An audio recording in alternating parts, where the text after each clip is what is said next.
صرف 5 منٹ کا مدرسہ قرآن و حدیث کی روشنی میں 6 رمضان المبارک۔ نمبر 1، اسلامی تاریخ۔ حضرت سلیمان علیہ السلام۔ حضرت سلیمان علیہ السلام حضرت داؤد علیہ السلام کے بیٹے ہیں۔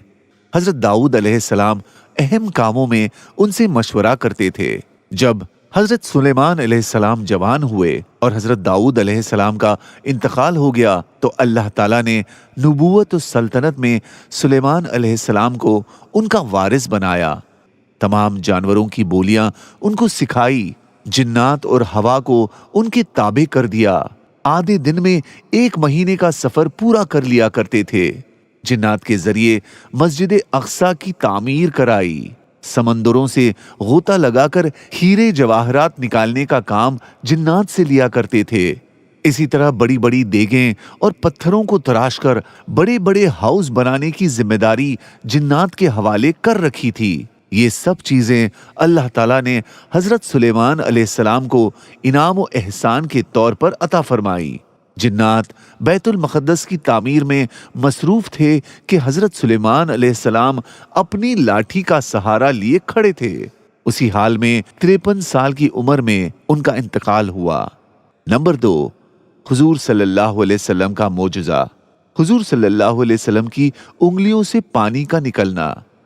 حضرت انس رضی اللہ عنہ فرماتے ہیں، رسول اللہ صلی اللہ علیہ وسلم اور آپ صلی اللہ علیہ وسلم کے صحابہ مقام زورہ میں تھے۔ یہ مدینہ طیبہ میں بازار کے پاس ایک مقام کا نام تھا اور وہاں مسجد بھی تھی۔ آپ صلی اللہ علیہ وسلم نے ایک پیالہ منگوایا جس میں تھوڑا سا پانی تھا۔ پھر آپ نے اس میں اپنا ہاتھ ڈالا تو پانی آپ کی انگلیوں سے پھوٹ پھوٹ کر ابلنے لگا، یہاں تک کہ آپ کے تمام صحابہ نے وضو کر لیا، حالانکہ اس وقت تقریباً 300 کے قریب صحابہ تھے۔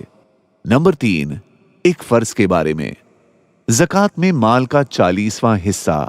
نبی اکرم صلی اللہ علیہ وسلم نے فرمایا، تم ہر سال چاندی کے ہر 40 درہم میں سے 40ویں حصے کے طور پر 1 درہم زکوٰۃ میں ادا کیا کرو، اور جب تک تمہارے پاس 200 درہم مکمل نہ ہو جائیں تم پر کچھ واجب نہیں۔ جب 200 درہم پورے ہو جائیں تو ان میں 5 درہم واجب ہوں گے، پھر 200 سے جتنے زیادہ ہوں گے ان میں اسی حساب سے زکوٰۃ واجب ہوگی۔ فائدہ: جس مال میں زکوٰۃ فرض ہو اس پورے مال کا 40واں حصہ یعنی 2.5% زکوٰۃ میں نکالنا فرض ہے۔ نمبر 4، ایک سنت کے بارے میں۔ دوسروں کے یہاں افطار کی دعا۔ رسول اللہ صلی اللہ علیہ وسلم جب کسی کے یہاں افطار کرتے تو یہ دعا پڑھتے تھے، افطر عندكم الصائمون وأكل طعامكم الأبرار وصلت عليكم الملائكة۔ نمبر 5، ایک اہم عمل کی فضیلت۔ حج و عمرہ کی نیت سے نکلنا۔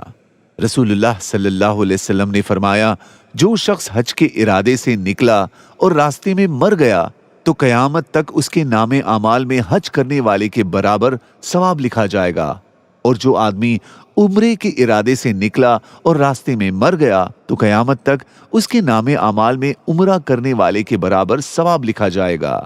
نمبر 6، ایک گناہ کے بارے میں۔ ناحق زمین غصب کرنا۔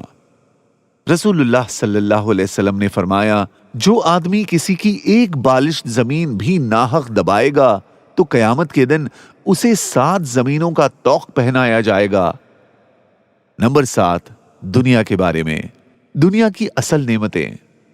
رسول اللہ صلی اللہ علیہ وسلم نے فرمایا، تم میں سے جو شخص اس حال میں صبح کرے کہ وہ اپنی جان کی طرف سے بے خوف ہو، ظاہری طور پر بھی اور باطنی طور پر بھی، اس کے بدن میں عافیت ہو یعنی صحیح و سالم ہو، اور اس کے پاس حلال ذریعے سے حاصل کیا ہوا ایک دن کے بقدر خوراک کا سامان ہو، تو گویا اس کے لیے دنیا کی نعمتیں جمع کر دی گئی ہیں اور ساری دنیا اس کو دے دی گئی ہے۔